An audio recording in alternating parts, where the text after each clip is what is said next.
Welcome back to another episode of Rock Boys Football. Taking a look at week 3 as Colorado State heads on the road to play the Colorado Buffaloes. I want to talk a little bit about what we saw from Colorado yesterday against Nebraska before we preview what's coming for Colorado State. Now, before we do again, just want to say thank you to you guys and especially the Colorado fans. This has been a program, a team that I've had a blast talking about, especially with you guys in the comment section. The support you guys have shown the boys.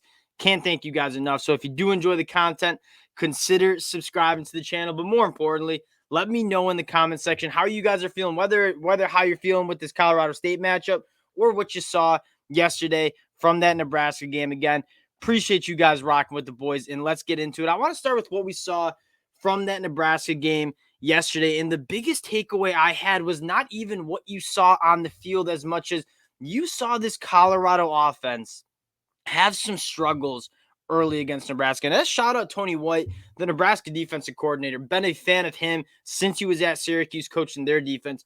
Threw a lot of different looks at Shedeur Sanders and this Colorado offense, and they were a little unsettled. You saw some frustration from Shedeur Sanders, Travis Hunter, Coach Prime at halftime. What they did was they came together in that locker room, make some halftime adjustments, and came out. And that was a completely different offense. And that just speaks to, I think, a couple things. One, Sean Lewis, the Colorado offensive coordinator, absolute dynamite hire by Coach Prime. But more importantly, the culture of this program is just so strong. And that was the biggest question mark a lot of people had was Coach Prime just going in the portal and grabbing all these players. How is this team going to come together? When adversity strikes, how are they going to respond? You got your answer a little bit, I thought, yesterday. So my biggest takeaway before we get into the X's and O's and the players was this team, this culture is special in Colorado, and that is shout out Coach Prime Deion Sanders because he's done a phenomenal job. Now, getting into the X's and O's and what we saw from that Nebraska game, on the offensive side of the ball, you continue to see Shedeur Sanders not only have phenomenal arm talent, make some incredible throws, but more importantly, how he manages a game, how he just goes through his progressions. I mean, it's next level. You see a lot. I mean, they were either rushing 3, dropping 8, and giving him a lot of time, or they were kind of just heating him up, and he was having to get rid of the ball quickly. Whatever Nebraska threw at him, especially in the second half, Shedeur Sanders was absolutely on point. He's taking care of the football. I can't even think, and I've watched both games twice now. I can't even think of like 2 times that he's put the ball in harm's way. He's taking care of the football. He's making the throws he needs to make. That's winning football. You can win this SEC, Pac-12, FBS, FCS, HBCU. That is winning football, and Shedeur Sanders is certainly playing that. Now, the playmakers on Colorado around Shedeur Sanders, absolute dynamite, right? Xavier Weaver really stepping up as kind of being that number one option. You have Travis Hunter, you have Jimmy Horn. Those 3 wide receivers, I mean, yeah, I'm not going to get up here and say it's a better wide receiving group than USC. It's one of the better groups in the Pac-12, and that's what we said heading in is if they can get good play out of Shedeur Sanders and these skill guys kind of step up, this can be a special offense. And you're certainly seeing that as Shedeur Sanders absolutely putting up some serious numbers. And then the true freshman Dylan Edwards.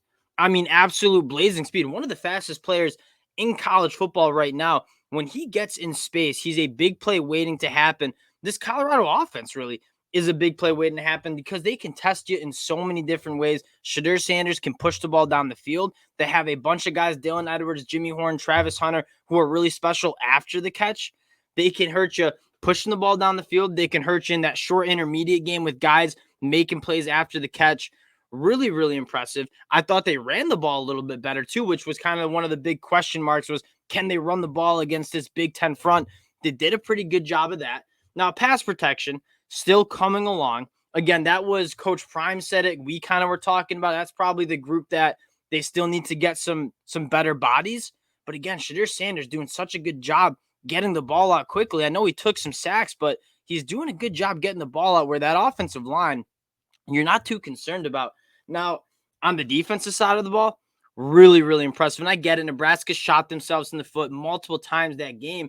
But we were saying, and if you guys go back 7 days, about 7 days from today, I was saying, hey, the key to the game, Nebraska keeping this Colorado offense off the field and kind of playing some bully Big Ten ball. And can they do it? Colorado said not really. I mean, yeah, Nebraska was able to get off some runs, but this Colorado front seven is really coming along. I mean, Taj Austin, Levante Bentley, Leonard Payne, Jordan Dominic had some good flash moments. This group is kind of coming along, and that is probably the most important aspect for this Colorado defense, because what are teams going to want to do against Colorado? They're going to want to run the football, try to grind this team down, and keep that explosive, dynamic offense off the field. That's kind of what bit USC in the butt last year. I think if you have a concern about this Colorado team, it'd be that. And I thought Colorado was much more than up to the task, really getting off the field, giving Shedeur Sanders a lot of possessions. And then the back end, absolute nails. I mean, Travis Hunter, one of the best players in college football, certainly one of the best cornerbacks in college football. Amarian Cooper, Trevor Woods, one of the only remaining Colorado players from the old regime. He's balling out. Shiloh Sanders. It's a really good secondary that allows them to put some bodies in the box when they need to stop the run.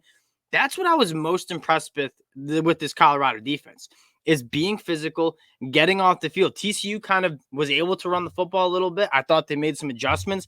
In Nebraska, really not able to impose their will on this team like a lot of people thought. Now, looking at Colorado State, this is a game where, I mean, like Shedeur Sanders, Travis Hunter continuing their Heisman campaign. Colorado State, not nearly the physicality and the bodies in the trenches. I think Colorado might even have the advantage in the trenches, which might not be something you could say when you're going and playing Oregon. But, man, if they're going to give Shedeur Sanders a lot of time, these wide receivers are going to get open. The line's sitting at 21.5, and I haven't really bet on Colorado games because I wanted to sit back and see what we're going to see. Man, I could see this one getting out of hand. I mean, not out of hand, but like, yeah, maybe I do mean out of hand. I mean, I could see them putting 50-plus points on the board.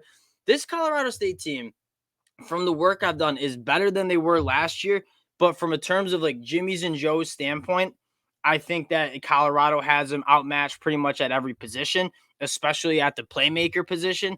I don't really see Colorado State stopping this Colorado offense. I look for Shedeur Sanders to continue that Heisman campaign. And the craziest part is, I mean, this is a Colorado State team that won, I believe, 3 games last year in the Mountain West. They're heading on the road to Colorado, and game day is going there. That tells you just like the draw, the attraction that this Colorado team has. It's going to be jumping. Now, on the defensive side of the ball, Colorado State's going to want to throw the football a little bit. I don't think they can throw the football in the secondary. My biggest eyes will be on the front seven continued. I mean, that's probably my biggest. If this Colorado team can be special, which it already looks like they can be special, I'm looking at this pass rush. I don't have any question marks about Amarian Cooper, Trevor Woods, Travis Hunter in the back end. There are not going to be many wide receiver groups that can challenge those guys. I'm really excited for that USC matchup a couple weeks from now. That being said, Colorado State, I don't think so. So my question and my eyeballs will be on this front seven. And can you continue to get those negative plays? I think you had 4 TFLs and 2 sacks last week yesterday against Nebraska, where you had 0 against TCU. Can you continue to manufacture those negative plays? Those negative plays put offenses in bad spots, and offenses in bad spots turn the ball over. And turnovers for Colorado equals more time Shedeur Sanders and Travis Hunter can touch the ball. This is a team that I think is, and I guess before we close out, the most optimistic thing for Colorado is not only what you're seeing on the field is, I think, surpassing everybody's expectations, even the Colorado fans' expectations, but more importantly, this is a team that's going to get better as the weeks go on, because I remind you, most of these guys, almost all of these starters, are guys from new schools in the transfer portal. The more time, the more reps, the more game time this Colorado team can get together is going to be massive. I think this team grows as the season goes on. This is going to be a really fun team to watch. Again, Colorado fans, appreciate you guys rocking with the boys. If you do enjoy the content, consider subscribing to the channel, and we'll talk to y'all later. More Colorado. I mean, we're talking Colorado a lot. This is a team that's a blast to talk about. Appreciate you guys, and we'll talk to y'all later. Peace.